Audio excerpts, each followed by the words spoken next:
On parle souvent du jour où tout bascule. Celui où un médecin annonce un diagnostic. Celui où la vie s'arrête d'un seul coup. Mais il existe un autre jour. Celui dont on parle beaucoup moins.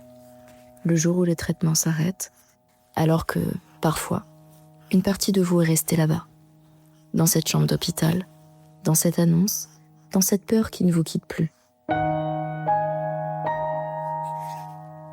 Aujourd'hui, Cynthia nous ouvre les portes d'une réalité dont on parle encore trop peu.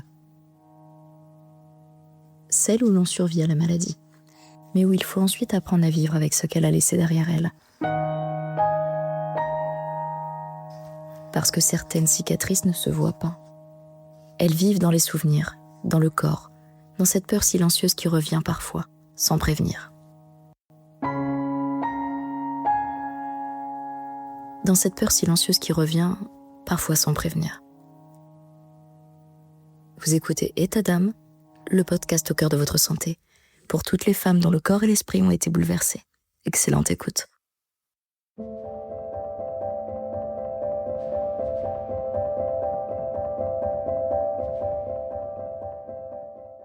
Si je reviens au tout début, la femme que j'étais à ce moment-là, avant la maladie, c'était une femme qui courait après le temps et après les autres.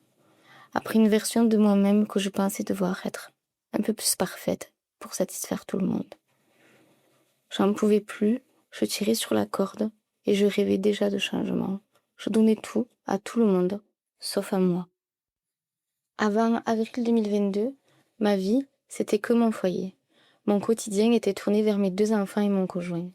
Je faisais l'instruction en famille de mon plus jeune qui avait 5 ans à cette époque. J'avais des tas d'idées de projets pour aller vers ma vision, être une femme libre de son temps et de ses choix. Je me formais alors beaucoup et j'investissais beaucoup sur mon développement à moi. Mais je procrastinais énormément. J'avais l'impression d'avoir un mur immense devant moi que je n'arrivais pas à abattre. Alors, tout se passait dans ma tête, rempli de rêves et d'ambitions. En parallèle, j'alternais avec des thérapies liées à des blessures d'enfance que ma parentalité avait fait remonter.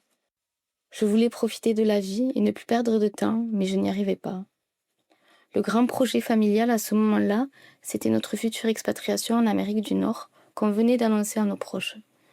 Et pendant que tout ça se mettait en place à l'extérieur, une partie de moi était hyper excitée à l'idée de ce projet et une autre part sombrait de plus en plus dans un burn-out. Le moment où j'ai compris que quelque chose n'allait pas, c'était pas un beau jour et tout a changé de façon flagrante. Ça a été plutôt silencieux et bousculé par beaucoup d'intuition. Je disais régulièrement à mon compagnon que j'avais des problèmes de lymphe sans pouvoir vraiment l'expliquer. Il y avait des signaux, évidemment, que j'ai mis du temps à écouter. J'avais une légère toux persistante au point où je m'en rendais même plus compte. Et puis j'ai eu aussi beaucoup de sueurs nocturnes. C'est un symptôme dont je n'ai jamais parlé lors de mes consultations.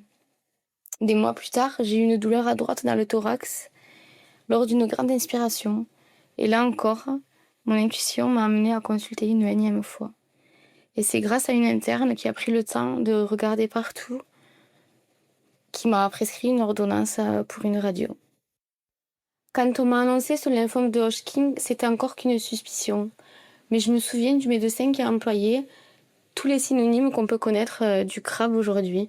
Tumeur, cancer, grosseur. Et même le lymphome de Hodgkin, elle me l'a suspecté déjà à ce moment-là. C'est des mots que tu n'oublies pas, parce que c'est un moment qui est suspendu. J'étais sur un brancard aux urgences, dans un box, toute seule. Le sol était en train de se dérober littéralement sous mes pieds. Et moi, j'avais l'impression d'être dans un espace-temps, jusqu'alors que je ne connaissais pas. Comme si c'était pas la vie habituelle. J'avais l'impression d'être tout, mais pas ici. La toute première émotion que j'ai ressentie, c'était comme un vide qui était en train de m'envahir. Un vide, mais qui me faisait mal. Je sentais mon cœur s'accélérer. Je me suis pincé fortement l'avant-bras en me demandant si je rêvais pas. Et je me souviens m'être dit, apparemment non, tu rêves pas. Je regarde autour de moi, j'étais seule et à la fois, dans ma tête, je parlais à ma mamie qui était décédée et je lui demandais si je rêvais, si j'étais avec elle, ou si j'étais sur Terre. Enfin, je ressentais un vide et en même temps, je sentais que tout était en train de se bousculer. Comme si j'étais à côté de mes pompes et que c'était pas ma vie. J'ai complètement dissocié à ce moment-là. Très vite, mon corps est devenu un corps qui ne m'appartenait plus. Suite à la radio et à la suspicion du cancer, j'ai été hospitalisée en oncologie pendant 1 semaine pour réaliser tous les examens possibles, poser le pack en vue des futures chimiothérapies et surtout commencer un traitement de cortisone dès le soir même pour stopper la croissance de la tumeur. Elle faisait environ 10 cm et elle était dans le médiastem. La biopsie a confirmé la suspicion, lymphome de Hodgkin stade 4 avec une atteinte pulmonaire sur un poumon. Intérieurement, les premiers jours, une perte de contrôle sur tout, le corps, l'énergie, les émotions, ton agenda, ta famille. Tu vacilles entre les larmes, le rire, l'acceptation et comprendre pourquoi. C'est un peu comme une trahison de toi à toi. Ton corps, il se retourne contre lui-même avec un cancer du système immunitaire. Tu ressens ton corps comme un lieu inconnu, alors que pourtant, c'est bien toi. Les traitements contre mon cancer. On m'explique que je pars pour 6 mois dans le meilleur des cas, qu'il n'y a pas besoin de greffe de moelle osseuse. Grâce à mon jeune âge et à l'absence de d'autres soucis de santé, ironie du sort, je suis capable d'encaisser 2 cures de protocole lourd, le BACOP, puis 4 cures d'ABVD. Le BACOP, c'est un protocole de 28 jours, 3 jours de chimio en hospitalisation, puis une chimio médicamenteuse jusqu'à J8, où je revenais pour une nouvelle administration. C'est un protocole qui t'use à chaque instant.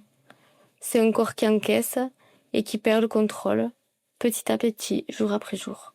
L'image change, l'énergie physique baisse, le corps lâche. C'est un protocole qui m'a volé plus que ce que je pouvais imaginer, parce que ce protocole m'a mis en aplasie, j'ai fait une septicémie, et il m'a volé des moments avec mes enfants. J'ai été hospitalisée pour ma santé, pour me protéger, et c'était la première fois que je pouvais pas être présente pour la fête des mères pour mes enfants. Et là, dans ces moments-là, le moral, il part très vite. Et heureusement, j'ai eu la chance d'être bien encadrée et qu'on soit aussi à l'écoute de mes émotions et de mes ressentis. Parce que, évidemment, que le moral aide à la guérison. Ensuite, une fois que les 2 protocoles le plus lourds sont passés, j'ai pu passer sur les 4 cures d'ABVD. Là, c'est un peu plus léger. C'est une chimio tous les 15 jours. Malgré que ce soit plus léger, le corps, il fatigue de plus en plus et il y a toujours des petits soucis de santé qui se greffent à tout ça. Mais c'est plus léger, c'est plus acceptable. La peur qui revenait le plus souvent pendant cette période, c'était que mes enfants grandissent sans maman. La peur que mes enfants portent une douleur en eux, sans oser en parler, et qui impacte leur avenir. Ma seconde maison était devenue l'hôpital, et le temps avec mes enfants était divisé. J'ai appris à être maman et malade en même temps. Et c'est ça qui était difficile. J'étais mère au foyer, donc mon temps était que pour eux. Et la maladie m'a appris que c'était d'abord moi, et puis après eux. Parce qu'une maman pas en forme, tu peux pas bien t'occuper de tes enfants. J'avais confiance, je savais que j'allais m'en sortir. J'avais la foi. Mais même si au fond, cette peur ne me quittait jamais. C'était contradictoire. Mais c'est aussi un peu ça qui me motivait au quotidien à garder le moral et à me battre contre cette maladie. On pense souvent qu'une fois les traitements terminés, tout redevient normal, qu'on reprend sa vie là où on l'avait laissée. Mais pour moi, l'après-cancer a été plus difficile que la maladie elle-même. On ne reprend pas sa vie où on l'a laissée. c'est impossible. Et c'est vrai que pour moi, les fragilités d'avant sont revenues. L'après, ça ressemblait à une vie toujours suspendue et en même temps si vide. Là où on était hyper encadré, je me suis retrouvée seule, avec une angoisse jusque-là inexistante. J'ai découvert le stress post-traumatique. Et j'ai réalisé que dans l'après, il n'y a pas de date de fin. C'est un autre combat, plus subtil, un combat silencieux, une reconstruction silencieuse, alors que tout le monde pense que c'est fini. Mais moi, mon combat à moi, il commençait juste à ce moment-là. Parce que pendant la maladie, tout est allé trop vite. Et je réalisais seulement à ce moment-là, parfois même bien après, ce que je venais de traverser. Et cet après-cancer, je dis souvent on, parce que mon conjoint a eu le même ressenti. Il s'est senti encadré, et tout d'un coup, il savait plus où se positionner. Et lui aussi, il se sentait seul dans ce chemin. On savait pas par où commencer pour avancer. Après le cancer, je suis tombée dans une dépression. Il faut savoir que j'avais déjà un pied dedans, avant, avec le burn-out, et que le cancer avait mis tout ça en pause. Ce que peu de gens voyaient vraiment, c'était le décalage entre l'image qu'on me renvoyait, tu as vaincu, tu es forte, c'est fini, et ce que je vivais réellement à l'intérieur, un profond vide et une fatigue existentielle. Cette impression que je devais reprendre ma vie d'avant, en n'étant plus tout à fait la même, sans trop savoir quoi faire. J'étais quelqu'un de souriante, mais éteinte à l'intérieur. J'avais une grande envie de vivre, mais impossible d'avancer. À l'extérieur, tout le monde pense que t'es guéri. Et il y a une part de vrai là-dedans. Le cancer n'est plus là, mais je n'étais pas guérie. Cette contradiction, c'est ce qui fout un peu le bazar dans ta tête. Parce que ta tête, elle sait que le cancer n'est plus là, mais ton corps, lui, il n'a pas encore compris. Il reste en hypervigilance. Et il y a tout un tas de symptômes. Impossible de s'endormir sans se réveiller à un sursaut, au moment où le corps commence à relâcher. L'anxiété du moindre symptôme de ton corps. La tumeur n'est plus là, c'est vrai. Mais pour autant, les médecins prononcent rémission, mais pas guérison. Et maintenant, le chemin, c'était de guérir tout le reste. C'est ça l'invisible, et que personne ne voit. C'est tout ce qui continue de se rejouer à l'intérieur de toi une fois que tu es en rémission. Quand ma psychologue m'a parlé de stress post-traumatique, on était en 2025, mi-dernier trimestre. Et ça a mis des mots sur un corps qui n'avait pas oublié et qui rejouait encore et encore chaque jour le moment où le sol s'était dérobé sous ses pieds. Pour autant, c'était en 2025, alors que le cancer était en 2022. Et tout ce temps-là, chaque fois que je m'endormais, mon corps se réveillait en sursaut. Aujourd'hui encore, ce traumatisme se manifeste par des angoisses lors des rendez-vous de contrôle, par des images qui reviennent de temps en temps, par des choses, des prises de conscience que je réalise seulement maintenant, sans jamais avoir fait le lien avant, et un sentiment de ne pas toujours être en sécurité avec moi-même. Et aussi cette forme d'urgence à vivre et à avancer, une impatience qui arrive parce qu'on n'a plus le temps, on n'a qu'une vie, et il y a cette anxiété du temps qui passe, qu'on connaît que trop bien quand on est malade. Vivre avec l'anxiété après un cancer, c'est épuisant. Et pour toi-même, et pour la personne avec qui tu vis. Parce que les dents, on l'oublie bien trop souvent, mais lui aussi porte une part d'anxiété qui vient de toi. Parce que l'anxiété, elle te prévient pas quand elle arrive, quand t'es en voiture, quand tu t'endors, quand tout va bien. C'est vivre avec un système nerveux toujours en alerte. Une douleur quelque part devient une rechute possible. Mes enfants ont un symptôme, ça devient un signal d'alarme.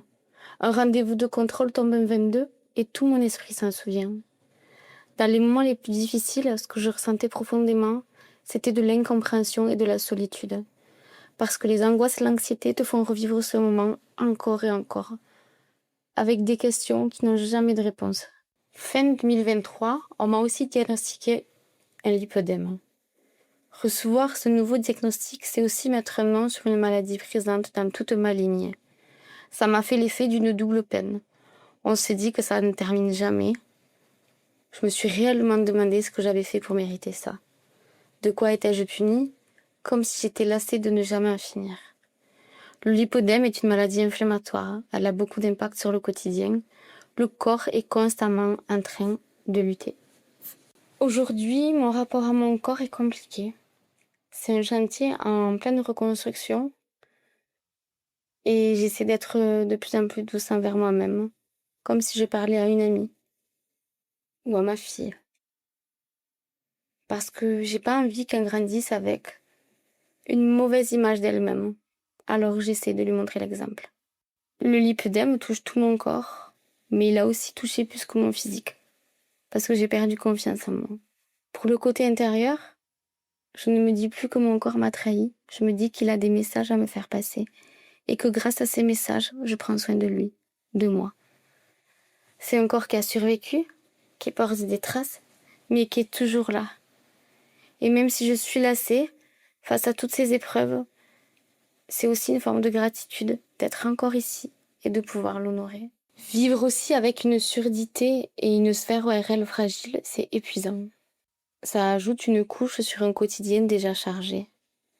L'asthme et de multiples allergies respiratoires sont présents depuis que je suis toute petite. Le quotidien est impacté et les autres ne voient pas forcément les efforts d'adaptation que ça demande. Mais moi, de mon côté, je suis habituée à m'adapter à l'environnement ou aux autres, autant pour les problèmes respiratoires que pour la surdité. La surdité, c'est une difficulté à entendre les sons graves. Mais il y a plein de bruits au quotidien que j'entends pas. Et malgré tout, j'ai une forte sensibilité, notamment en fin de journée face au bruit. Et c'est pendant mon cancer que j'ai appris que cette surdité était là depuis ma naissance. Et pas à cause de nombreuses otites que j'ai eues quand j'étais petite. À certains moments, j'étais à bout et j'avais l'impression que mon corps et mon esprit n'arrivaient plus à avancer ensemble, que l'un ne portait plus l'autre. Et c'est devenu un épuisement majeur, au point où je repoussais certains rendez-vous médicaux plus ou moins importants, parce que, fatiguée, lassée du milieu médical, j'ai choisi de ne pas me faire encore appareiller pour ma surdité. Je sautais des prises de sang parce que je voulais juste qu'on me laisse tranquille, mon esprit, mais aussi mon corps. Qu'on arrête de le toucher et de l'examiner. J'avais aussi besoin d'être tranquille dans ma tête. Cet épuisement, il s'est aussi montré dans mon rôle de maman et dans ma vie en tant que femme, où je n'arrive plus à tout porter et à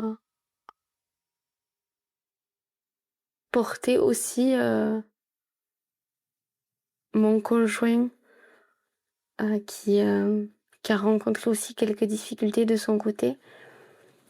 Et moi, de mon côté, j'étais totalement épuisée et incapable de continuer à porter une famille et moi-même et tout en même temps. Petit à petit, je suis sortie de cet épuisement, mais je pense pas aujourd'hui en être sortie totalement parce que c'est une reconstruction qui est longue et qui est une reconstruction de toute une vie. Ce qui m'aide à avancer aujourd'hui, c'est d'arrêter de vouloir être partout et de plaire à tout le monde, sauf à moi. C'est de pas oublier de me donner ce que je donnais aux autres. La femme que je deviens est plus lente, plus vulnérable, plus à l'écoute et plus solide que ce qu'elle pense. Mais c'est aussi une femme qui est impatiente de vivre et je construis petit à petit une vie plus à mon image. Mais c'est pas tous les jours facile parce qu'il y a des jours avec et pas mal de jours sans où j'ai pas envie, mais je me force à prendre l'air, à faire du sport, à m'octroyer du temps calme, sans enfant. Et surtout, je m'autorise à être une femme et pas qu'une maman ou la femme de. Parce que c'est pas que ça. Et, euh, et c'est ce que j'ai compris aussi à travers tout ce cheminement et toute cette traversée. La vie, après tout ça, elle est particulière. On oublie bien trop souvent que quand tout va bien, on a plein de problèmes. Mais quand on n'a plus la santé, il ne reste plus qu'un seul problème, la retrouver. Le reste, c'est secondaire. On se rend compte que la vie est précieuse et très fragile. Aujourd'hui, je vois tout ça comme une seconde chance et j'ai pas envie de la gaspiller. J'ai envie de la vivre pleinement et intensément. Aujourd'hui, je me rends la vie plus douce et j'ai pas envie de m'embêter avec des choses qui ne sont pas importantes dans ma vie aujourd'hui. La force que j'ai découverte en moi, c'est la résilience. Et je pensais pas que ça existait autant en moi. Si je devais mettre une image sur cette force intérieure, ça serait Xena la guerrière, pour ceux qui ont la ref, qui avance malgré le chaos derrière elle. Aujourd'hui, cette force ressemble à un ressenti, à une foi. J'ai confiance dans le résultat et je m'abandonne au processus. Et c'est ce qui me berce chaque jour pour n'importe quoi. Je me répète d'y croire et de le ressentir avant de le voir. Avant de voir le résultat. Je dois y croire. Et c'est ce qui m'a bercée pendant la maladie et c'est ce qui continue de me bercer au quotidien chaque jour. Si une femme traverse actuellement un cancer, un stress post-traumatique, une dépression, une séparation ou un pépin de vie qui lui fait sentir que tout s'effondre, j'aimerais lui dire qu'elle n'a pas besoin d'être forte tout le temps, qu'elle a le droit de s'effondrer, de douter et de pas positiver à chaque instant. Et surtout, elle ne doit pas oublier que ce qu'elle traverse ne la définit pas. J'aimerais lui dire que elle va apprendre à danser sous la pluie, mais comme beau jour, le soleil revient toujours.